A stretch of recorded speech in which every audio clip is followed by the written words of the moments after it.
किंगो को आज कुर्सी पर बंधे तीसरा दिन था। वो मौत के करीब पहुंच चुका था। उसे अपने शरीर के जोड़ मुड़ते हुए महसूस हो रहे थे। आंखों तले स्यापन आ गया था। उसे दिन में एक बार इतना खाना दिया जाता कि वह जिंदा रहे। काफी कोशिश के बाद वो अपनी आंखों को खोल पाता। कई बार चिल्ला पड़ता कि उसे क्यों बांधा गया है। जो भी पूछना है पूछो और मुझे छोड़ दो। कोई कुछ ना पूछता। शायद वो चाहते थे कि उसकी हिम्मत पूरी टूट जाए ताकि कोई बात छुपा ना सके। उसके बाल उलझकर गुच्छे बन गए थे। आंखें शराबियों के समान लाल हो गई थी। होठों पर सूखी पपड़ी जम गई थी। जब उन्होंने देखा कि चीनी बिल्कुल टूट चुका है तो टोनी और जैक उसके पास पहुंचे। आहट पाकर चिंगो ने मिचमिचाकर आंखें खोली।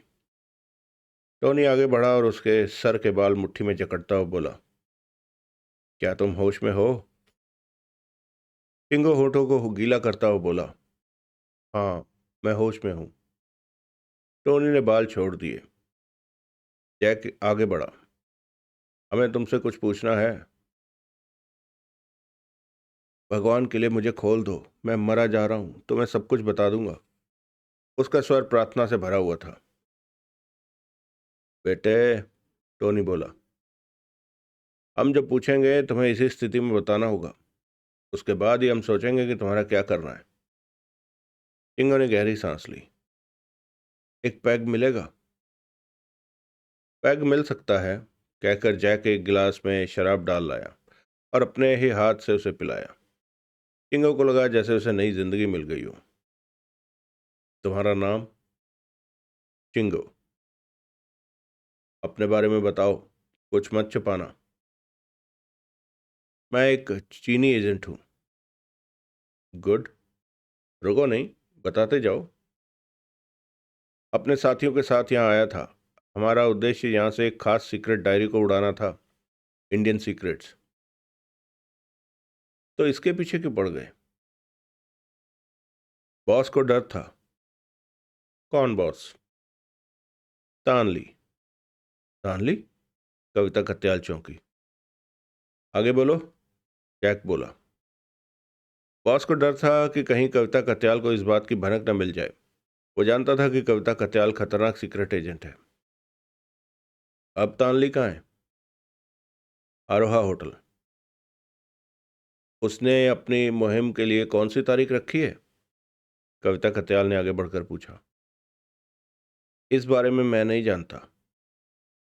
झूठ मत बोलो, कविता कत्याल गुर्रा कर बोली। भगवान के लिए विश्वास करो, मैं झूठ नहीं बोल रहा हूं। जहां मैंने इतना कुछ बता दिया है वहां यह बताने में क्या हर्ज है? उसके बाद तुम लोगों का क्या इरादा है? वापस चीन जाने का। तभी फोन की घंटी घनघना उठी। कविता कत्याल दूसरे कमरे की ओर बढ़ गई। फोन उसी में रखा हुआ था। हेलो। उसने रिसीवर उठाया। कविता कत्याल, क्या कर रही हो? बॉस की आवाज सुनते ही कविता कत्याल सतर्क हो गई। यस बॉस, क्या हुक्म है? सीक्रेट हेडक्वार्टर से एक महत्वपूर्ण डायरी गायब हो गई है जिसमें देश के बेहद खुफिया राज थे। मुझे तुम्हारी ज़रूरत है। तुम तुरंत ऑफिस पहुंचो, कहकर फोन रख दिया गया। गंजा। कविता कत्याल ने बुदबुदाकर रिसीवर रखा और दूसरे कमरे की ओर बढ़ गई। वो जानती थी कि अब उस डायरी को पाने के लिए शायद चीन जाना पड़े। किसका फोन था? टोनी ने पूछा। बॉस का। तानली ने रात को अपना काम कर लिया है। मुझे जाना है। उसकी बात सुनकर दोनों चौंके। किंगो होठों पर जीभ फेर कर रह गया। दोनों कुछ पल सोचते रहे। ठीक है, जैक बोला, तुम अपने ऑफिस हो आओ। हम भी यहाँ पड़े पड़े उकता चुके हैं। एक दो काम हम भी निपटा आए। वो तो ठीक है जैक, टोनी ने सिगरेट सुलगाकर लापरवाही से कहा, लेकिन इस चीनी का क्या होगा? मेरे ख्याल से इसे यहाँ छोड़ना उचित नहीं है। ये भी ठीक है। नहीं, इसे यहीं बंधा रहने दो। तानली से डायरी हासिल करने के लिए मुझे शायद चीन जाना होगा। तब यह मुर्गा काम का साबित होगा। क्या? तुम्हें विश्वास है चीन जाना होगा? विश्वास नहीं, आशा है, कविता कत्याल ने मुस्कुरा कर कहा। अगला दृश्य।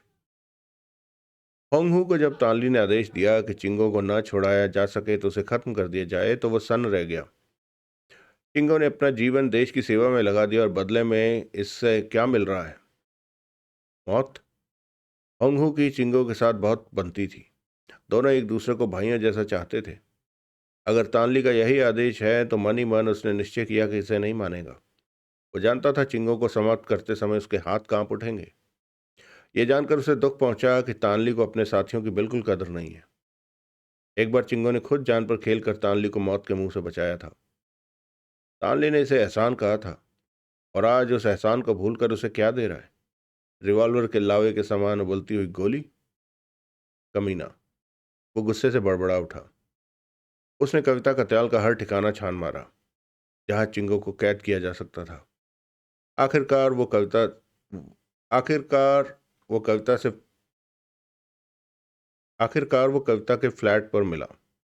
कविता कत्याल के फ्लैट पर जब पहुंचा तो उस समय चिंगो ने अपना मुंह खोल दिया था। वो उनके एक एक प्रश्न का उत्तर दे रहा था। होंगहू चुपचाप बाहर ओट में खड़ा सुनता रहा। उसे चिंगो के मुंह खोलने में कोई बुराई नजर न आई। हाथ में रिवॉल्वर पकड़ी हुई थी ताकि अगर खतरा आया तो उससे निपटा जा सके। फिर कुछ देर बाद वो लोग पूछ कर चले गए। दरवाजा बंद कर दिया गया। वो सावधान हो गया। तीनों उसके सामने थे और रिवॉल्वर की नाल उनकी ओर थी। मौका अच्छा था, किंतु इस समय वो कोई बखेड़ा खड़ा नहीं करना चाहता था। इससे चिंगो की जान को खतरा पहुंच सकता था और वैसे भी उनसे कोई जाति दुश्मनी नहीं थी। वो गहरी गहरी सांसें लेता हुआ दीवार से सटा रहा। तीनों उसकी नजरों से ओझल हो गए। उनको जाते देखता रहा। समय बीतता गया। वो 5 मिनट तो वहां से हिला नहीं, इस वजह से कि कोई किसी कारणवश वापस ना आ जाए। फिर वो वहां से हिला और दरवाजे के पास पहुंच गया। रिवॉल्वर को उसने जेब में डाल लिया। चारों ओर सन्नाटा छाया हुआ था। उसने आसपास देखते हुए जेब से एक पतली सी तार निकाली और की होल में डालकर एक खास ढंग से घुमाकर झटका दिया। क्लिक की आवाज आई और लॉक खुल गया। उसकी आंखें चमक उठी। तार को जेब में डालकर उसने हैंडल पर दबाव दिया। दरवाजा खुलता चला गया। वो अंदर प्रवेश कर गया। सामने चिंगो कुर्सी पर मजबूत रस्सी द्वारा बंधा हुआ था। आंखें बंद, गर्दन एक ओर लुढ़की हुई थी। अपने दोस्त की हालत देखकर होंगहू की आंखें भर आई। चिंगो, उसने धीमे से पुकारा। उसका स्वर कांप रहा था। आवाज सुनते ही चिंगो ने झटके के साथ आंखें खोली। सामने होंगहू को पाकर उसे आश्चर्य का झटका लगा। तुम? होंगहू मुस्कुराकर आगे बढ़ा और जेब से चाकू निकालकर बंधन काट दिए। अपने दोस्त की मुक्ति देखकर उसकी आंखें भर आई। चिंगो को अब तक भी विश्वास नहीं आ रहा था कि वो आजाद हो चुका है और सामने उसका दोस्त होंगहू खड़ा है। वो कुर्सी से उठा। उसकी कमजोर टांगें उसका वजन सहन न कर सकी, किंतु गिरने से पहले ही होंगहू ने उसे अपनी बाहों में थाम लिया। होंगहू मेरे दोस्त, उसका स्वर खोया खोया था। मैं तो अपने आजाद होने की आशा ही छोड़ चुका था। तुमने ही मुझे जीवन दान दिया है। तुम ठीक कहते हो। अगर मैं चाहूं तो तुम्हें गोली मार सकता हूं। मैं समझा नहीं। चिंगो धीमे से उल्टा। मुझे ऐसा ही आदेश हुआ है और आदेश का पालन करने के पश्चात तानली मुझे शाबाशी देगा। वो लापरवाही भरे स्वर में बोला। चिंगो कुछ क्षण तक उसका चेहरा देखता रहा। तो फिर तुम्हें अपने बॉस की आज्ञा का पालन करना चाहिए। मारो गोली। होंगहू ने जेब से रिवॉल्वर निकाल ली। उसका चेहरा भावहीन था। ठीक है दोस्त, अगर तुम्हारी यही इच्छा है तो जरूर पूरी होगी, लेकिन पहली गोली मैं अपने आप को मारूंगा, कहकर चिंगो की आंखों में आंखें डाल दी। चिंगो की आंखों से आंसू छलछला उठे। होंगहू मेरे दोस्त, वो फिर गले लिपट गए। काश तुम भगवान होते तो इस दुनिया से कभी न्याय न मिटता। फिर उसका चेहरा आवेश के कारण लाल हो गया। मैं उस कुत्ते तानली को नहीं छोड़ूंगा। वो पागल भूल गया कि मैंने अपनी जान खतरे में डालकर उसे एक बार बचाया था। उस एहसान का बदला आज मुझे ये मिलने वाला था। अगर तुम्हारे स्थान पर कोई और होता होंगू तो शायद मैं जिंदा न रहता।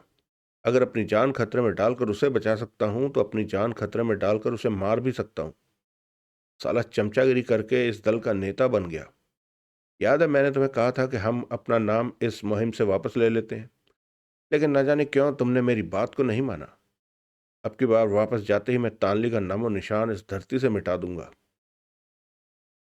नहीं चिंगो, ऐसा कोई काम नहीं करना कि तुम खुद खतरे में लिपटते चले जाओ। साफ साफ कहो। तानली जीवन तानली चीन का A1 जासूस है, काफी खतरनाक है। मैं नहीं चाहता कि तुम अपनी जान से हाथ धो बैठो। बेहतर होगा दिमाग को ठंडा रखो। नहीं होंगू, यही तुम्हारी गलत फहमी है। तानली में ऐसी कोई बात नहीं जिससे वो खतरनाक कहला सके। जानता हूं वो हर मुहिम में जीतता है। क्यों? सिर्फ इसलिए कि मेरे तुम्हारे जैसे एजेंट उसकी सहायता करते हैं। हम सहायता ना करें तो वह कुत्ते की मौत मारा जाए। शायद तुम ठीक कहते हो, वो सोचता हुआ बोला। इस बारे में फिर बात करेंगे। आओ चलते हैं, कोई खतरा न टपक पड़े। मुझे थोड़ी सहायता दो, मेरे में इतनी ताकत नहीं कि मैं चल सकूं। सालों ने 3 दिन तक कुर्सी पर बांधे रखा है। किंगो को अपनी कमजोरी का एहसास हुआ। होंगहू ने उसे सहारा दिया। ये उनका दोष नहीं है, ये धंधा ही ऐसा है। मुझे तो यही खुशी है कि उन्होंने तुम्हें जान से मारने की कोशिश नहीं की। अगर ऐसा कुछ हो जाता तो मुझे सबसे ज्यादा अफसोस होता। उसको सहारा दिए दरवाजे की ओर बढ़ता हुआ बोला। किंगो के होंठों पर हल्की सी मुस्कान उभर आई। हम वापस कब जा रहे हैं? सुना है हमारी मुहिम सफल हो गई है। यस, ठीक सुना है। हमारी वापसी में कुछ ही घंटे शेष हैं, होंगहू ने मुस्कुरा कर कहा। वापस चीन जाने की सूचना सुनकर चिंगो ने गहरी सांस ली। अगला दृश्य। आनली अपने साथियों सहित सफलतापूर्वक चीन पहुंच चुका था। उसकी एक और सफलता पर एक बड़ा जश्न मनाया जा रहा था। बड़े बड़े ऑफिसर वहां उपस्थित थे। हर कोई उसे बधाई दे रहा था। उसकी खुशी का किनारा नहीं था। वो एक पर एक जाम चढ़ाए जा रहा था। वो खुशी के मारे शराब में डूब जाना चाहता था। चीनी सीक्रेट सर्विस का बॉस चिन चू उसे बेहद उससे बेहद खुश था। उसे सरकार की ओर से एक बड़ा इनाम भी दिलाया। पार्टी में चांग वांग, चिंगो, होंगहू और अन्य चीनी एजेंट भी उपस्थित थे। उन्हें कोई नहीं पूछ रहा था। हर कोई इस जीत का सेहरा तानली के सर बांध रहा था। वांग, चिंगो, होंगहू जानते थे कि तानली ने मिले इनाम में से कुछ हिस्सा चांग को भी दिया है। वो पहले ही मनमुटाव करे बैठे थे। अब उन्हें इनाम में से कुछ ना मिला तो वो मन ही मन झल्ला उठे। किंतु मन मार कर चुपचाप बैठे रहे। चिंगो, होंगहू तानली से खुंदक खाए बैठे थे और वांग चांग से। दोनों पार्टियां एक दूसरे के विचारों से अनभिज्ञ थीं। वांग कोने में बैठा अकेला शराब पी रहा था। उसका मन नहीं कर रहा था किसी से बात करे। एक दो यार दोस्तों ने उससे बात करनी भी चाही, किंतु वो उससे किनारा कर गया। अब पीते पीते कभी कभार खा जाने वाली नजरों से चांग को देख रहा था। आंखों में बेहद घृणा थी। रात ने अपना दामन फैलाना आरंभ कर दिया था। दोनों एक दूसरे के सामने कुर्सियों पर खामोश बैठे विचार मग्न थे। वो दो दो पैग पी चुके थे। इस समय हॉल में नजरें दौड़ा रहे थे। देखो चिंगो, स्टानली अपनी जीत पर किस तरह गर्व से मुस्कुरा रहा देखो चिंगो, स्टानली अपनी जीत पर किस तरह गर्व से मुस्कुरा रहा है। बाजी हरामी। उसके शब्दों में जहर भरा था। कोई बात नहीं, चिंगो होंगहू की अजीब सी नजरों को देखता हुआ बोला। चीन की सीक्रेट सर्विस से जल्द ही तानली का नाम मिट जाएगा। बिना मुझसे पूछे कोई कदम मत उठाना, वरना मुसीबत में फंस जाओगे। अब मेरा मन भी यही कहता है कि तानली के दिन पूरे हो जाने चाहिए। एक नज़र चिंगो पर मारता हुआ होंगहू बोला। आओ चलते हैं। अब यह हमारा कोई काम की चीज़ नहीं। शराब हम घर पर भी पी सकते हैं। तुम ठीक कहते हो। दोनों उठ खड़े हुए। किसी से विदा लेने की इजाज़त की ज़रूरत समझे बिना बाहर आ गए। कंपाउंड में गाड़ियां खड़ी हुई थी। दोनों एक ही जीप पर आए थे। वो जीप में जा बैठे और चिंगो ने जीप स्टार्ट करके आगे बढ़ा दी। कुछ ही क्षणों में वो फाटक से बाहर थे। वांग भी होटल से बाहर निकल आया और शराब के हल्के हल्के नशे में सोचता हुआ पैदल ही आगे बढ़ रहा था। वो ज़्यादातर अपने में ही मस्त रहता था, ना किसी से दोस्ती और ना ही किसी से दुश्मनी। छुट्टी के समय वो अपनी पत्नी और बच्चों के साथ घूमता था। उसके पास चिंगो ने जीप रोक दी। हेलो वांग, कैसे हो? अच्छा हूँ। और सुनाओ, पार्टी कैसी रही? मज़ा आया कि नहीं? एकदम बकवास। मेरा तो मूड ऑफ हो गया, चिंगो ने मुंह बुरा सा मुंह बनाकर कहा। वांग के होंठों पर हल्की सी मुस्कुराहट आ गई। आओ, अंदर आ जाओ। तुम्हारा घर रास्ते में ही पड़ता है, हम छोड़ देंगे। कहते हुए होंगहू चिंगो की ओर सरक गया। वांग सर को हल्का सा झटका देकर होंगहू के साथ आगे आ बैठा। चिंगो ने जीप आगे बढ़ा दी। तुम्हारी जीप कहाँ है? लाए नहीं? जीप नहीं, कार खराब हो गई थी, वर्कशॉप भेजी है। कुछ पल चुप्पी छाई रही। वांग ने जेब से सिगरेट का पैकेट और लाइटर निकाला। तीनों ने सिगरेट सुलगा ली और दोनों चीजों को वापस जेब में रख लिया। लगता है पार्टी तुम्हें भी पसंद नहीं आई, चिंगो विंडशील्ड पर नजरें जमाए बोला। शायद तुम ठीक कहते हो। उस पार्टी में कोई ऐसी वस्तु न थी जो मन को लुभा सकती। वांग ने मुंह से धुआं निकालते हुए कहा। सुनाओ, तुम कैसे हो? हिंदुस्तानी जासूसों ने तुम्हें काफी टॉर्चर किया है सुना। पहले से बेहतर हूं, कमजोरी है, दूर हो जाएगी। मुझे खुशी है तुम उनके टॉर्चर को सहते रहे और मुंह नहीं खोला। अगर खोल देते तो शायद आज हम यहाँ ना होते। उन्होंने इस बात का उत्तर ना देने में ही भलाई समझी। कोई नहीं जानता था कि चिंगो ने मुंह खोला है, सिवाय होंगहू के। छोड़ो इन बातों को, होंगहू बात बदलता हुआ बोला। सुना है तानली को इस काम के लिए बड़ा इनाम मिला है। जानता हूं, और उसने उसका कुछ अंश चांग को दिया है। चांग का नाम सुनते ही उसकी आंखें सर्द हो गई। ये भी सुना है। उस ऑपरेशन में हम भी साथ थे, फिर उसने सिर्फ चांग को ही क्यों दिया? दूसरा, सरकार की ओर से हर एक को इनाम बराबर मिलना चाहिए, लेकिन सिर्फ तानली को ही मिला।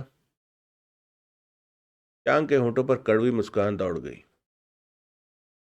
ये तो तानली ही बताएगा कि उसने चांग को क्यों दिया, हम सबको क्यों नहीं।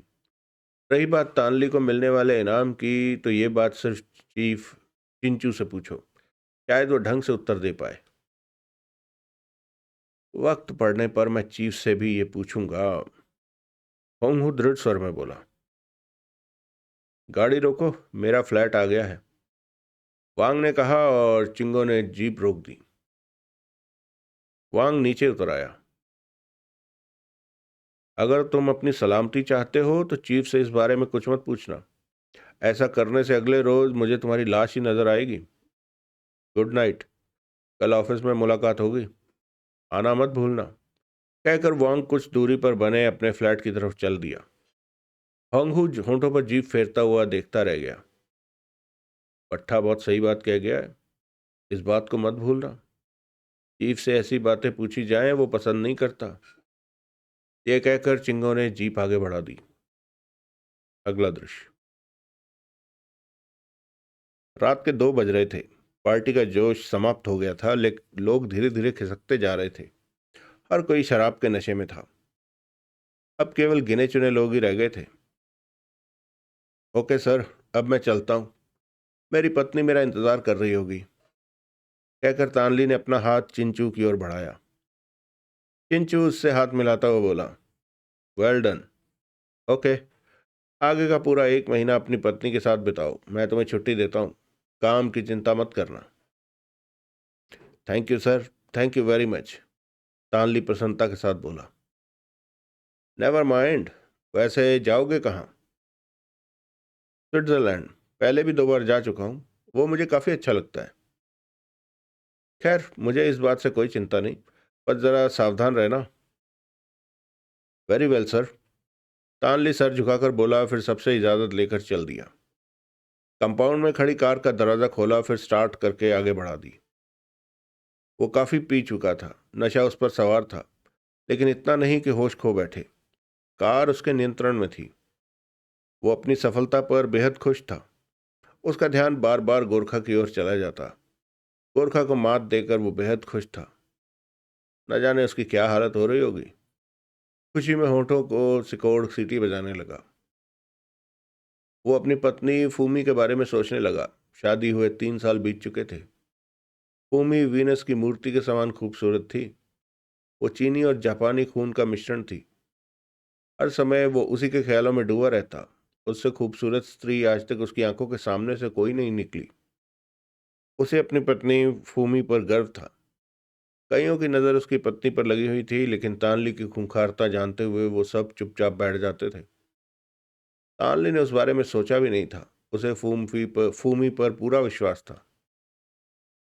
अब वो अपनी पत्नी के साथ स्विट्जरलैंड के सपने लेने लगा।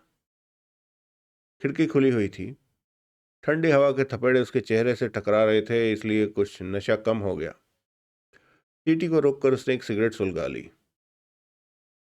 एक सिगरेट मुझे भी दो, पिछली सीट से कहा गया। स्टीयरिंग एक पल के लिए डगमगा गया। मस्तिष्क साए साए करने लगा। वो सकते की हालत में रह गया। हाथ स्टीयरिंग पे थे। सिगरेट होठों पर लटक रही थी। ये तो गोरखा की आवाज थी, जिसे यहां सुनने की कल्पना वो कभी नहीं कर सकता था। वो भी अपनी कार में। ओह! चेहरे की रंगत सफेद पड़ गई थी। वो अभी तक सन्न हालत में था। सुना नहीं मैंने क्या कहा? एक सिगरेट मुझे भी दो, कहकर गोरखा ने उसके होंठों पर लगी सिगरेट को खींचा और गहरे गहरे कश लेने लगा। तानली को झटका लगा। वो वर्तमान स्थिति में आ गया। पांव खुद ब खुद ही ब्रेकों पर दबते चले गए। टायर चीख पड़े। कार रुक गई। सड़क सुनसान थी। आवागमन ना के बराबर था। कभी कभार एक आध वाहन गुजर जाता। गोरखा तुम? तानली आश्चर्य मिश्रित ढंग में गोरखा की ओर मुड़ते हुए बोला। शायद उसे अभी भी विश्वास नहीं आ रहा था। गौर से देखो, पहचान जाओगे। गोरखा लापरवाही से सिगरेट का धुआं उसके चेहरे पर फेंकता हुआ बोला। तानले होंठ काट कर रह गया। तुम इतनी जल्दी चीन कैसे पहुंच गए? तानली, वो व्यंग से मुस्कुराया। ऐसे बेहुदे प्रश्नों का उत्तर देना मैं पसंद नहीं करता। प्रश्न वास्तव में बेहुदा था। तानली मुस्कुराता हुआ बोला। तुम सुनाओ, कैसा हाल है? वो अपने पर काबू पा चुका था। उत्तेजित नहीं था। गाड़ी चलाओ, गोरखा सपाट स्वर में बोला। आगे दाईं तरफ मोड़ लेना। तानली ने चुपचाप कार आगे बढ़ा दी। यूं इस तरह मेरी कार में आ बैठने का मतलब क्या है? मेरे यहां आने का कारण तुम बेहतर जानते हो, गोरखा ठंडे स्वर में बोला। मैं तुमसे सुनना चाहता हूं।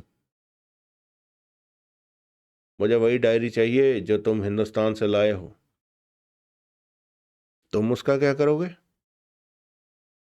तुम्हें इससे कोई मतलब नहीं होना चाहिए। मैं चाहे उसे आग में झोंक दूं या रद्दी में बेच दूं। गोरखा का स्वर कुछ हद तक कठोर हो गया था। अगर मैं तुम्हें डायरी की कीमत दे दूं तो? आगे के शब्द तानली ने अधूरे छोड़ दिए। तुम्हें ऐसे सौदे पसंद हो सकते हैं, मुझे नहीं। मैं सच्चा सौदा ही पसंद करता हूं। यानी तुम्हें डायरी चाहिए? बिल्कुल। और तुम साथ में ये आशा करते हो कि मैं डायरी तुम्हें वापस दे दूंगा। उसका स्वर अजीब सा था। अब तो तुम्हें निराशा ही हाथ लगेगी। इंसान आशा पर ही जीता है। मैं उसे हासिल करके छोड़ूंगा, कहकर उसने सिगरेट के टुकड़े को खिड़की के बाहर उछाल दिया। गोरखा, वो डायरी इस्पाती किले में पहुंच चुकी है। वो किला लोहे की दीवारों से घिरा हुआ है। हर खतरनाक कैदी वहां रखा जाता है। अगर तुम भी पकड़े गए तो तुम्हें भी वहां रखा जाएगा। डायरी भी खतरनाक थी, इसी बारे में सोचकर उसे वहां रख दिया है। और अब तो उसका अध्ययन भी शुरू हो गया होगा। गोरखा के सामने बड़े बड़े इस्पाती किले मिट्टी के समान गिर जाते हैं। कोई और बात करो। मुझे आइंदा ऐसी बातों से डराना नहीं। डायरी तुम ही लाओगे, समझे? लगता है पागल हो गए हो। तानली उड़ते हुए स्वर में बोला। गाड़ी रोको, एकाएक गोरखा कठोर स्वर में बोला। तानली ने कार रोक दी। ज्यादा चालाक बनने की कोशिश न करो, मैंने कहा था दाईं तरफ मोड़ना और तुम। तानली ने बिना कुछ कहे कार को मोड़ा और गोरखा के कहे रास्ते पर आगे बढ़ा दी। अगर तुमने मेरी बात ना मानी तो मैं सारे चीन को कब्रिस्तान बना दूंगा। गोरखा का स्वर कठोर था। बना दो, मेरे बाप का क्या जाता है। तानली का मस्तिष्क तेजी के साथ चल रहा था। चाहो तो मेरे बॉस से बात करो, इस मामले में अब कोई हस्तक्षेप नहीं कर सकता। डायरी मेरे हाथ से निकल चुकी है। ठीक है तानली, गोरखा मुस्कुराया। मुझे तुम्हारी साफ बात पसंद आई। मैं चीन को कब्रिस्तान बनाने जा रहा हूं और उससे पहले मुझे तुम्हारा खून करना होगा। मैं चाहता हूं जब चीन सुबह जागे तुम्हारी लाश की खबर मिले। गोरखा का स्वर क्रूर हो गया। उसने रिवॉल्वर निकालकर उसकी गर्दन से सटा दी। तानले सिहुर उठा, बदन हौले हौले कांपने लगा। गोरखा के स्वर में जो भयानकता थी उसे उसने महसूस कर लिया था। गला सूख कर कांटे समान चुभने लगा था। क्या मतलब? वो हकलाया। मौत का मतलब नहीं जानते? मैं तो तुम्हें भी समझ नहीं सक मैं तुम्हें समझा भी नहीं सकता। देखो गोरखा, रिवॉल्वर पीछे रखो, वो अपने आप को संयत करता हुआ बोला। क्यों, डर गए? डरने की बात नहीं है, अनजाने में रिवॉल्वर से गोली चल सकती है। तो क्या हुआ, मरना तो तुम्हें है ही। मरने से पहले मैं तुमसे कुछ बात करना चाहता हूं। इसे तुम मेरी आखिरी इच्छा भी समझ सकते हो। वो चाहता था कि किसी तरह गोरखा रिवॉल्वर उसकी गर्दन से हटा ले। जब तक रिवॉल्वर उसकी गर्दन से सटी होगी तब तक वो कुछ नहीं कर सकता। ऑल राइट, गोरखा ने रिवॉल्वर पीछे करते हुए कहा। कहो, तुम्हें क्या कहना है। किंतु वो बेहद सावधान था। तानली ने राहत की सांस ली। तुम्हें डायरी चाहिए? उसने पीछे गर्दन मोड़कर गोरखा को देखा। सामने देखो, एक्सीडेंट हो जाएगा। अब मुझसे दोबारा ना पूछना कि मुझे डायरी चाहिए। ठीक है गोरखा, तुम्हें नहीं मिल सकती। अब तुम मुझे गोली मार सकते हो, तानली ने अर्थपूर्ण स्वर में कहा।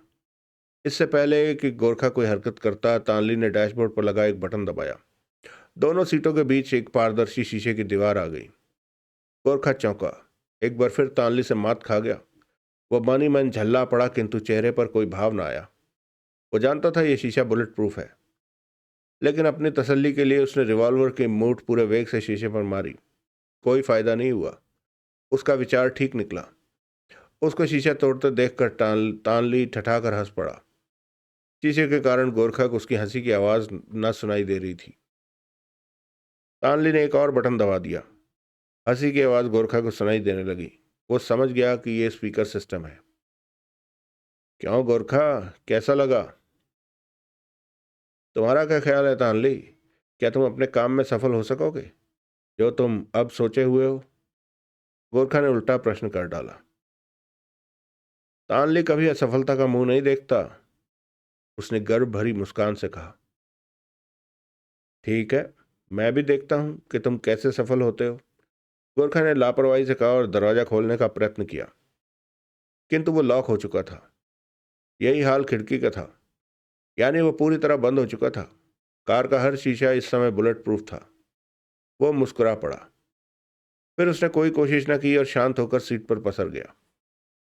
गोरखा को कैद कर तानली फूला नहीं समा रहा था। ऐसा लग रहा था जैसे उसने कोई रियासत जीत ली हो।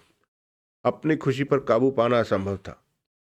उसने सड़क के किनारे कार रोकी और कलाई पर बंधी घड़ी की सुइयां चाबी पकड़कर घुमाने लगा। कुछ ही सेकंड के पश्चात पीप पीप की आवाज आने लगी। गोरखा मस्ती से आंखें बंद किए सीट से टेक लगाए बैठा था। शायद वो जानता था कि किसी भी प्रकार की कोशिश बेकार है। आवाज सुनते ही तानली की आंखों में चमक आ गई। उसने अपने सिर पर पड़ी कैप को ठीक किया और दूसरी तरफ से आवाज आने की प्रतीक्षा करने लगा। ज्यादा देर प्रतीक्षा नहीं करनी पड़ी। एकाएक चिन चू की आवाज सुनाई दी। Yes, attending black man. Sir, sir. वो खुशी से पागल हुए जा रहा था। आपके लिए एक शुभ सूचना है। तानली, तुम? चिंचू का स्वर संदेहजनक था। क्या अभी तक घर नहीं पहुंचे? और कौन सी शुभ सूचना बताने जा रहे हो? गोरखा के बारे में। वो मेरे सामने है। गोरखा के बारे में? वो चौंका। क्या गोरखा चीन में है? यस सर, मेरी आंखों के सामने है। मेरी कार में चूहे की तरह फंसा हुआ है। शायद आपको विश्वास नहीं आ रहा होगा। हाँ तानली।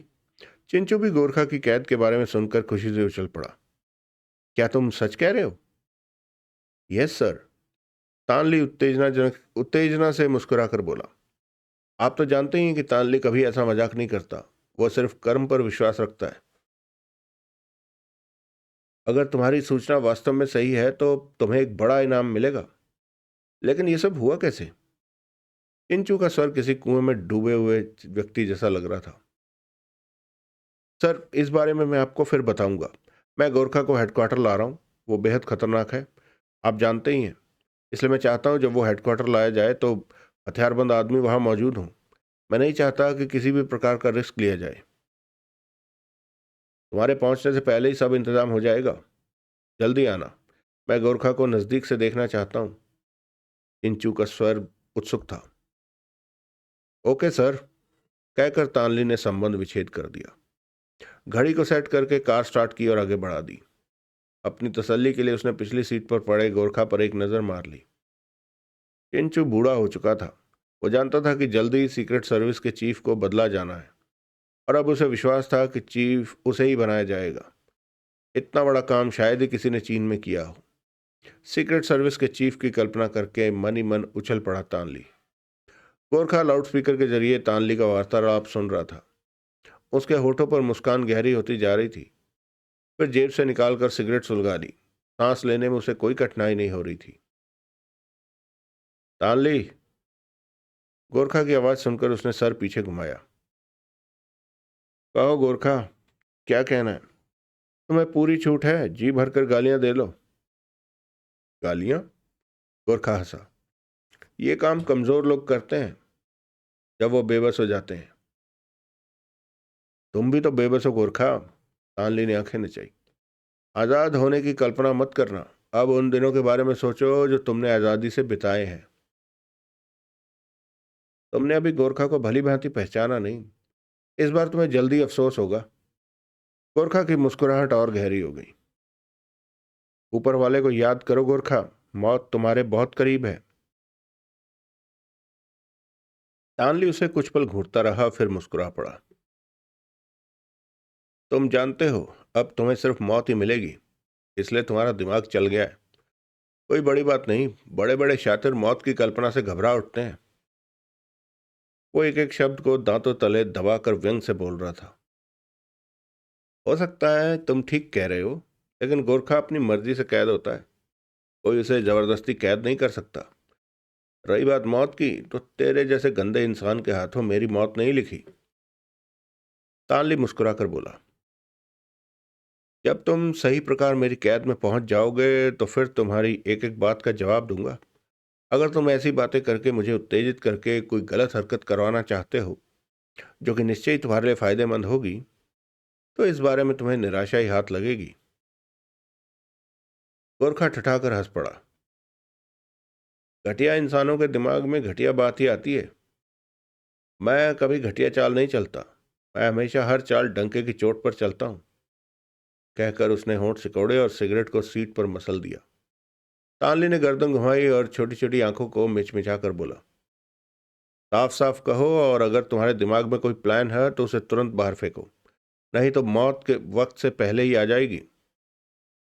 गोरखा ने उसकी बात को नजरअंदाज कर दिया और फिर बोला। इस समय क्या वक्त है?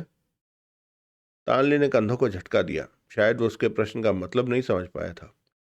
फिर घड़ी की ओर देखकर बोला, 2:45। और तुम मुझे कितने बजे तक हेडक्वार्टर में अच्छी तरह कैद कर लोगे? ज्यादा से ज्यादा 3:05 तक। लेकिन तुम कहना क्या चाहते हो? उसकी आंखें सिकुड़ गई। नजरें विंडशील्ड को चीरती हुई सड़क पर जमी थी। गोरखा के होंठों पर अर्थपूर्ण मुस्कान नाचने लगी। अगर तुम सही कह रहे हो तो मैं कैद होने के 3 घंटे के भीतर ही भीतर सरेआम बीजिंग की सड़कों पर होऊंगा। और गोरखा की बात बीच में काटकर वो मुंह बिगाड़ते हुए बोला, बकवास बंद करो, मुझे ऐसी बातें अच्छी नहीं लगती, समझे? तानली, वो जहरीले स्वर में बोला, ये गोरखा का चैलेंज है, और गोरखा का चैलेंज कभी खाली नहीं गया। चाहो तो आजमा कर देख लेना। चेहरे पर दृढ़ निश्चय के लक्षण आ गए। ओह, वो व्यंग से बोला, इतना गुमान अपने आप पर? अब चुप कर जाओ, हेडक्वार्टर आ गया है। अगर तुम्हारी बात किसी और ने सुन ली, उसके पास हंसने के अलावा और कोई चारा नहीं होगा। उसने कह तो दिया, लेकिन गोरखा की बात ने उसे कुछ हद तक चिंतित जरूर कर दिया था। वो सोचने लगा, गोरखा के दिमाग में इस समय क्या चल रहा है। फिर मन ही मन झल्लाकर सोचना बंद कर दिया। यूं ही गोरखा उसे कमजोर करना चाहता है। कार को उसने हेडक्वार्टर में ले जाकर रोक दिया। वो काफी ऊंची इमारत थी, करीब 8-10 मंजिल के बराबर। कार रुकते ही कई हथियारबंद व्यक्तियों ने उसे घेर लिया। तानली गर्व से मुस्कुराता हुआ बाहर निकला और कुछ दूरी पर खड़े चीफ चिंचू की ओर बढ़ा। उसकी चाल तनी हुई थी। इस समय वो अपने आप को चिंचू से भी बड़ा अफसर महसूस कर रहा था। कुछ ही क्षण में वो उसके पास पहुंच गया। Hello sir. हेलो तानली, क्या तुम्हारी खबर वास्तव में सच है? चिंचू कार में नजर मारता हुआ बोला, और उसे अंधेरे के सिवाय कुछ नहीं नजर आया। यस सर, अभी आप उसे अपनी आंखों से देखेंगे। तानली ने अदा से मुस्कुराकर कहा, जैसे वो कोई बड़ा रहस्य खोलने जा रहा हो। वेरी गुड, उसकी पीठ थपथपाता हुआ बोला, तुम बेहद चालाक एजेंट हो। मैं कोशिश करूंगा कि मेरे बाद तुम ही चीफ बनो। इतना कहकर उसने सिगार का डिब्बा निकाला और तानली के आगे बढ़ाया। तानली की इज्जत में 4 चांद लग गए। उसका चीफ उसे सिगार पेश कर रहा है, ऐसा आज तक नहीं हुआ था। चिंचू के हाथ उत्तेजना के कारण कांप रहे थे। जिस गोरखा को कोई गिरफ्तार नहीं कर पाया, इस समय वो चीन की कैद में था। दोनों ने सिगार सुलगा लिए। तानली ने अपनी कैप माथे से थोड़ी ऊंची कर ली। कार को घेरने वालों में चांग, वांग, चिंगो और होंगहू भी थे। उन्हें चीफ ने तुरंत कॉल करके बुला लिया था। हाथों में रिवॉल्वर पकड़े वे सब सावधान खड़े थे। ज्यादातर चीनी एजेंट ही थे। हर एक का दिल धड़क रहा था। ऐसी स्थिति गोरखा के लिए मायने नहीं रखती थी। वो तो लॉक सिस्टम हटने का इंतजार कर रहा था कि कब खुले और बाहर निकले। उसने सिगरेट सुलगाई और लाइटर को पैंट के पीछे बेल्ट में छुपा लिया। कार में एक पल के लिए जो रोशनी हुई तो सब के दिल धड़क उठे। वो जानते थे कि खतरनाक इंसान गोरखा है, जिसे आज तक कोई नहीं पकड़ सका। वहां पर प्रेस रिपोर्टर और बड़े बड़े लोगों की भीड़ लगी हुई थी। उसे अब बाहर निकालो तानली, देर किस बात की? चिंचू बुझे हुए सिगार को जलाता हुआ बोला। यस सर, अभी निकालता हूं। इतना कहकर वो आगे बढ़ गया। उसे मालूम था कि गोरखा के पास रिवॉल्वर है, और हो सकता है जब उसे कैद से मुक्त किया जाए तो वो गोली भी चला सकता है। इसलिए दोबारा कार के पास नहीं जाना चाहता था। वो चांग के पास जाकर बोला, चांग, बुलेट प्रूफ सिस्टम हटाकर गोरखा को आज़ाद कराओ। चांग ने होठों पर जीभ फेर ली। तानली, उसके पास रिवॉल्वर हो सकती है, वो मुझे मार सकता है। फिर वो किसी भी कीमत पर जिंदा नहीं बचेगा। तानली ने कार पर नजरें मारकर बोला, लेकिन मैं तो मर जाऊंगा। बेहतर होगा तुम किसी और को कह दो। मुझे तुम्हारी जरूरत पड़ती रहती है चांद, इसलिए ये काम मैं किसी और से कह देता हूँ। इतना कहकर तानली होंगहू की तरफ बढ़ गया। चांग मुस्कुरा पड़ा। वो जानता था तानली उसका कहा मान लेगा। होंगहू, गोरखा को बाहर निकालो। तानली सिगार का गहरा कश लेते हुए बोला। क्यों? होंगहू उसकी आंखों में आंखें डालकर बोला। मैं इस क्यों का मतलब जानना चाहता हूँ। तुम तो बहुत बहादुर हो तानली, फिर ये काम भी तुम्हें ही करना चाहिए। शट अप, जो कहा जा रहा है वही करो। तानली दांत भींचकर बोला, मैं तुम्हारे बाप का नौकर नहीं हूं। दफा हो जाए यहां से। होंगहू का स्वर कठोर था। तेरी ये हिम्मत कमीने! इतना कहकर तानली ने अपना हाथ उसे मारने के लिए उठाया। पास खड़े चिंगों ने उसे हवा में ही थाम लिया। अपना हाथ जेब में रखो तानली, इस वक्त तुम हमारे बॉस नहीं हो, वो कभी थे। तानली ने अपने होंठ भींच लिए। उसका बस चलता तो उन्हें गोली से उड़ा देता। ठीक है, ये काम तुम्हें ही करना होगा, तानली कड़वे स्वर में बोला और पलटकर चिंचू के पास पहुंचा। उसके कान में कुछ कहा। होंगहू, चिंचू ने उसे पुकारा। होंगहू तुरंत उसके पास पहुंचा। Yes sir. वैसे वो जानता था कि चिंचू क्या कहेगा। गोरखा को बाहर निकालो। Okay chief. होंगहू खा जाने वाली नजरों से उसे देखता हुआ बोला। अंधेरे के कारण उसके चेहरे के भाव कोई नहीं देख सका। वो पलटा और कार की तरफ बढ़ गया। तानली ने महसूस किया कि रोशनी पर्याप्त नहीं है। पास खड़े आदमी से कहकर उसने टॉर्च जलवा दी। सारा कंपाउंड रोशन हो उठा। अब एक एक वस्तु साफ देखी जा सकती थी। होंगहू कार के समीप पहुंचकर ठिठका। गोरखा आराम से बैठा सिगरेट के कश ले रहा था। दोनों की आंखें टकराई।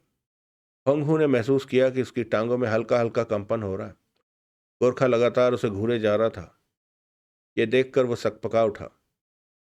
होंगहू ने कार का दरवाजा खोलकर अंदर बैठा और बाइक ऑन करने वाले बटन को दबाया। वो पहले से ऑन था। उसने गर्दन मोड़कर गोरखा को देखा। गोरखा, मैं लॉक सिस्टम हटाने जा रहा हूं, मेरी आवाज सुन रहे हो? बोलते रहो। लॉक सिस्टम हटने के बाद अगर तुम ये सोचो कि मेरी आड़ में फरार हो जाओगे तो ये तुम्हारी बहुत बड़ी भूल होगी। तानली तुम्हें किसी भी कीमत पर छोड़ने नहीं चाहेगा। वो फायर का ऑर्डर दे देगा। तुम तो मरोगे ही, मैं भी नहीं बचूंगा। मुझे तुम्हारी जान से ज्यादा अपनी जान की चिंता है। मेरी पत्नी और 2 बच्चे भी हैं। अपने से ज्यादा मुझे उनका ख्याल है। मुझे आशा है तुम मेरा ख्याल रखोगे। तुम्हें इस बारे में कोई चिंता नहीं करनी चाहिए। गोरखा सपाट स्वर में बोला और जेब से रिवॉल्वर निकालकर हाथ में ले ली। होंगहू के चेहरे पर घबराहट आ गई। उसे अपने सूखे होंठों पर जीभ फेरी और बटन दबा दिया। पारदर्शी शीशे की बुलेट प्रूफ दीवार गायब हो गई। लॉक सिस्टम हट चुका था। होंगहू बाहर निकला और पिछला दरवाजा खोलकर खड़ा हो गया। गोरखा हाथ में रिवॉल्वर नचाता हुआ बाहर निकला। होंगहू का दिल जोरों से धड़क रहा था। उसने कार का सहारा ले लिया। गोरखा ने एक नज़र होंगहू पर मारी, फिर लापरवाही से सबको देखता हुआ आगे बढ़ गया। चेहरे पर शांत भाव थे। उसके हाथ में रिवॉल्वर देखकर कईयों के दिल धड़क उठे थे। वो चारों ओर से घिरा हुआ था। कई रिवॉल्वरें और गनें उसकी ओर तनी हुई थी। घेरे के बीचों बीच जाकर वो रुक गया। सिगरेट का गहरा कश लेकर धुआं ऊपर की ओर फेंका। तानली उसकी इस लापरवाही पर मन ही मन सुलग उठा। गोरखा, रिवॉल्वर फेंक दो, वो ऊंची आवाज में बोला। गोरखा की नजरें तानली पर जाकर अटक गई। चारों ओर निस्तब्धता छा गई। हर कोई अपनी जगह पर स्थिर था। उसको चुपचाप अपनी ओर घूरते पाकर तानली मन ही मन झल्ला उठा। अपनी रिवॉल्वर फेंक दो गोरखा, तुम चारों ओर से घिरे हुए हो। तुम्हारी जरा सी भी गलत हरकत पर तुम्हारा शरीर छलनी हो सकता है। तानली ने उसे चेतावनी दी। गोरखा रिवॉल्वर को उंगलियों में नचाने लगा। क्या तुम अपनी रिवॉल्वर नहीं फेंकोगे? तानली का गुस्सा बेकाबू होता जा रहा था। तानली, बेहतर होगा तुम पास आकर ले जाओ, गोरखा लापरवाही से कड़वे स्वर में बोला। तानली मन ही मन झल्ला उठा। मैं कहता हूं रिवॉल्वर फेंक दो, वो गुस्से से बोला। उसे मालूम था अगर वो उसके पास रिवॉल्वर लेने जाता है तो निस्संदेह गोरखा कोई अपने फायदे वाली हरकत करेगा। लगता है तुमने मेरी बात नहीं सुनी। आओ और ले जाओ।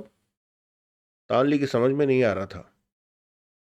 तानली, मैं चारों ओर से घिरा हुआ हूं, फिर पास आने में क्यों डरते हो? गोरखा व्यंग से बोला। लेकिन तानली टस से मस न हुआ। उसे अपनी जान प्यारी थी। तभी वांग अपनी जगह से हिला और गोरखा की ओर धीमे धीमे बढ़ने लगा। सबके दिल धड़क उठे और वांग के साहस की प्रशंसा करने लगे। गोरखा मुस्कुराता हुआ वांग को देखने लगा। वांग की चाल स्थिर थी और आंखें गोरखा पर जमी हुई थी। तानली आंखें मिचमिचाकर वांग को बढ़ते देख रहा था। वांग गोरखा के पास पहुंचकर ठिठक गया। रिवॉल्वर मुझे दे दो गोरखा। वांग ने अपना हाथ फैलाया।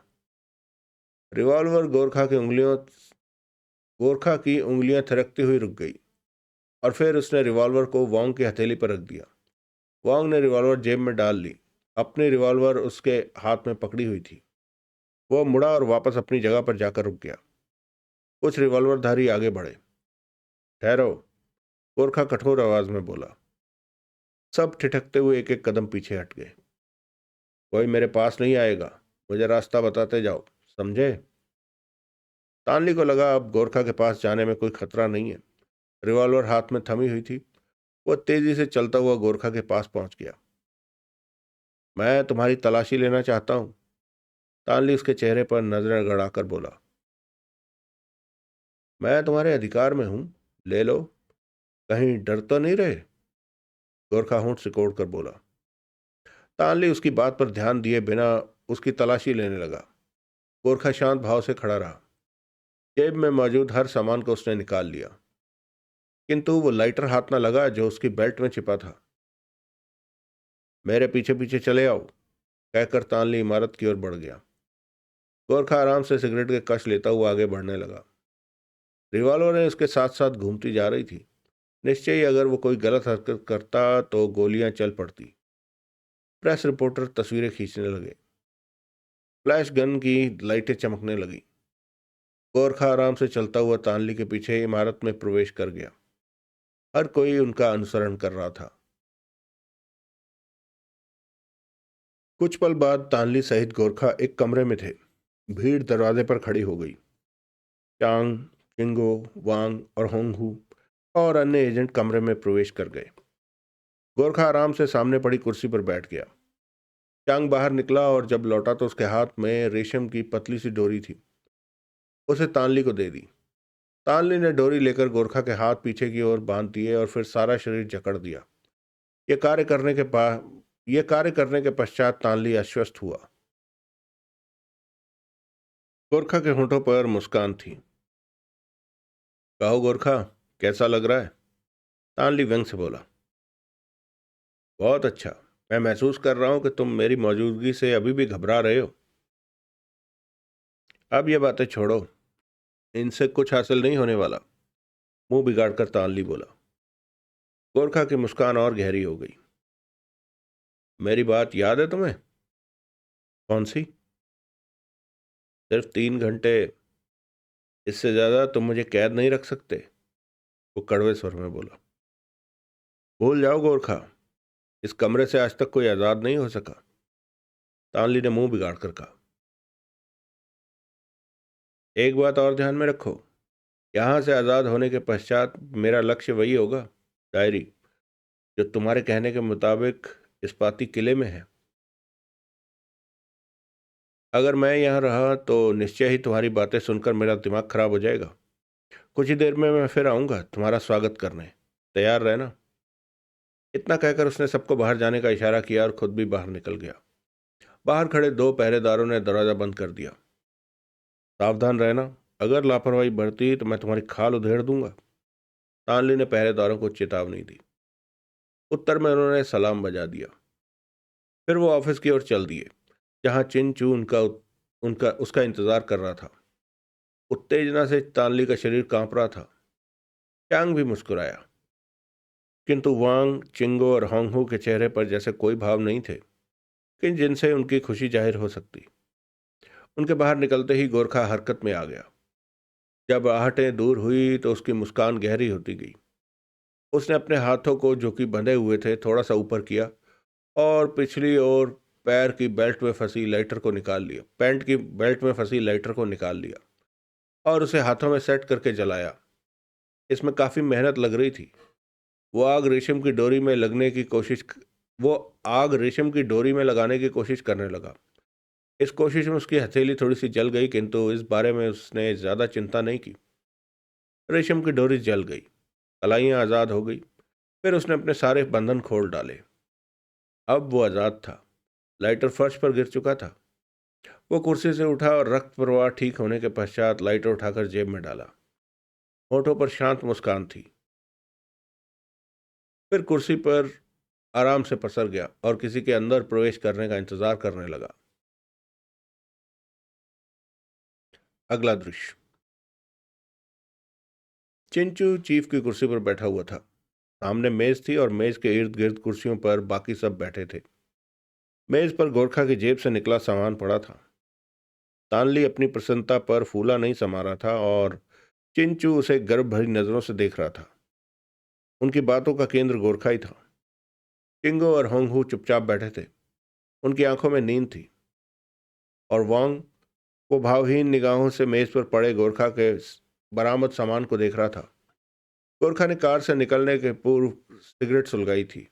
निसंदेह लाइटर से उसे भली भांति याद था, किंतु सामान में लाइटर मौजूद नहीं था। इसका मतलब गोरखा अपनी चाल चल गया। उसने लाइटर को ऐसी जगह छुपाया था कि तलाशी लेते समय किसी के हाथ नहीं लगी। उसका दिमाग ये सोचने पर लगा हुआ था कि लाइटर के सहारे कौन सी चाल चलना चाहता है गोरखा। आखिर लाइटर छुपाने का कोई तो कारण होगा। उसने तानली को कहा था कि वह 3 घंटे से ज्यादा कैद में नहीं रह सकता। तो क्या उसकी इस बात का बेस लाइटर ही था? वो आधे घंटे से यही सोचने में लगा हुआ था, लेकिन किसी निष्कर्ष पर नहीं पहुंच पा रहा था। फिर मन ही मन इस बारे में सोचना छोड़ दिया। वो जानता था जो होगा तुरंत ही सामने आ जाएगा। सर खपाने का क्या लाभ। उसे पूरा विश्वास था कि गोरखा अपनी कही बात पूरी करके दिखाएगा। लाइटर गायब होने की बात उसने किसी से भी कहने की कोशिश नहीं की। हालांकि उसकी जन्मभूमि चीन थी, किंतु उसे चीनी हुकूमत से नफरत थी। उसके मन में देश के लिए जरा भी हमदर्दी नहीं थी। जिस देश को जान की कीमत न मालूम हो, उससे हमदर्दी करने का क्या फायदा। खतरे में कूदने से क्या फायदा। वो तो अब मौके की ताक में था कि कब चांग और फिर उसके बाद एक एक को कुत्ते की तरह मारे। अचानक चांग कुछ कहते कहते रुक गया। नजरें मेज पर पड़े सामान पर जाकर अटक गई। वो बार बार मिचमिचा रहा था। वांग की दृष्टि उसके चेहरे पर पड़ी तो समझ गया कि चांग के दिमाग में क्या है, किंतु गोरखा को कमरे में बंद किया आधे घंटे से ऊपर हो चुका था। अगर उसने लाइटर के सहारे कुछ करना है तो अब तक कर चुका होगा। मन ही मन वो व्यंग से मुस्कुरा पड़ा। तानली। एकाएक चांग ने मुंह फाड़ा। तानली ने प्रश्नवाचक दृष्टि से उसे देखा। गोरखा का लाइटर कहाँ है? उसके कहने की देर थी कि तानली उछल पड़ा। व्हाट? उसे अपनी गलती का एहसास हुआ। वो अपनी घबराहट छिपाकर उठता हुआ बोला, तलाशी लेते समय कहीं गिर गया होगा, मैं देख कर आता हूं। इतना कहने के पश्चात वो बाहर निकल गया। वांग मन ही मन ठहाका लगा उठा। वो जानता था तलाशी लेते समय कुछ नहीं गिरा, क्योंकि तब उसकी नजरें गोरखा की जेबों से निकलते सामान पर जमी थी और उनमें लाइटर नहीं था। यानी गोरखा के दिमाग में पहले ही प्लान था कि उसे कैसे आज़ाद होना है। Very good. उसे मन ही मन गोरखा के दिमाग की प्रशंसा करनी पड़ी और तानली की वापसी का इंतजार करने लगा। तानली का दिल जोरों से धड़क रहा था। उसे अच्छी प्रकार से याद था कि लाइटर तलाशी लेते समय ना निकला था। फिर गिरने का तो सवाल ही पैदा नहीं होता। इसलिए उसके कदम उस ओर उठे जहां गोरखा कैद था। दरवाजे के पास पहुंचते ही पहरेदारों को दरवाजा खोलने का आदेश दिया। दरवाजा खोलने के पश्चात तानली ने अंदर प्रवेश किया। पहरेदारों ने फिर दरवाजा बंद कर लिया। ऐसा ही आदेश था कि दरवाजा एक पल के लिए भी खुला न छोड़ा जाए, अंदर झांकने की भी कोशिश न की जाए। उसके बाद जो हुआ, तानली सपने में भी ऐसी आशा नहीं कर सकता था। अंदर प्रवेश करते ही एक हाथ गोरखा का उसके चेहरे पर पड़ा और दूसरा हाथ कनपट्टी पर। वो बिना चीखे अचेत हो गया। बाहर खड़े दोनों पहरेदारों को इस बात का जरा भी आभास न हुआ। गोरखा उसे आराम से घसीट कर दरवाजे से दूर कोने में ले गया, ताकि पहरेदारों को किसी प्रकार का शक न हो। फिर उसने कपड़ों का अदला बदल किया। कुछ ही समय पश्चात उसके कपड़े तानली के शरीर पर थे और तानली के कपड़े उसके शरीर पर। वो लगभग फिट ही थे। तानली के सर से कैप उतारी और अपने सर पर डालकर उसे थोड़ा झुका लिया। चेहरा काफी हद तक छिप गया था। उसके होंठों की मुस्कान गहरी होती चली गई। उसने तानली को कोने में ही पड़े रहने दिया और आराम से दरवाजे के पास पहुंचकर दरवाजा खटखटाया। तुरंत दरवाजा खुल गया। गोरखा तानली के ढंग से बाहर निकला और उसकी आवाज में बोला, पहरा कड़ा करो। Yes sir. और फिर दरवाजा बंद कर दिया। गोरखा आगे बढ़ चुका था। देखकर उसे हर कोई तानली ही समझता। चेहरा स्पष्ट नहीं था, रास्ता उसे मालूम था। वो बाहर की ओर बढ़ा जा रहा था। बेचारा तानली। जब उसे होश आएगा तो न जाने क्या हालत होगी उसकी। एक बड़ा सदमा उसके होश में आने का इंतजार कर रहा था। एकाएक मोड़ से वांग प्रकट हुआ। वो चौंका। उसने एक ही नजर में पहचान लिया कि वो तानली नहीं हो सकता, हालांकि ऐसा कोई सबूत उसे नहीं मिला था। वो ठिठक गया। गोरखा उसके करीब पहुंच चुका था। वो चिंक पड़ा। गोरखा, तुम? उसका स्वर दबा दबा सा था। हेलो वांग। मुझे अफसोस है कि सारी रात तुम मेरे कारण सोए नहीं, और शायद दिन में भी ना सो सको। मेरी तलाश जो करनी होगी। तानली से कहना मेरे कपड़े ज्यादा कीमती थे, इसलिए उसको खुश होना चाहिए। वो बेहोश है, उसे संभालो, कहकर गोरखा स्थिर कदमों से आगे बढ़ता चला गया। वांग उसे अजीब सी दृष्टि से जाते देखता रहा। फिर उसके होंठ गोल हो गए और रोमांटिक धुन निकालता लापरवाही से ऑफिस की ओर चल पड़ा, जहां से अभी अभी उठकर आया था। मेन डोर पर खड़े पहरेदारों ने उसे देखकर सैल्यूट मारा। वो अकड़कर चलता हुआ कंपाउंड में खड़ी कार के पास पहुंच गया। वो तानली की ही वही कार थी। अंदर बैठकर कार स्टार्ट की और मेन गेट के पास पहुंच गया। कार को देखते ही दरबार ने फाटक खोल दिया और सर झुकाकर खड़ा हो गया। गोरखा तेजी से कार बाहर लेता चला गया। कुछ आगे जाने के पश्चात गोरखा ने सर से कैप उतारी और खुली खिड़की से हवा में उछाल दी। उसके चेहरे पर बेहद प्यारी मुस्कान थिरक रही थी।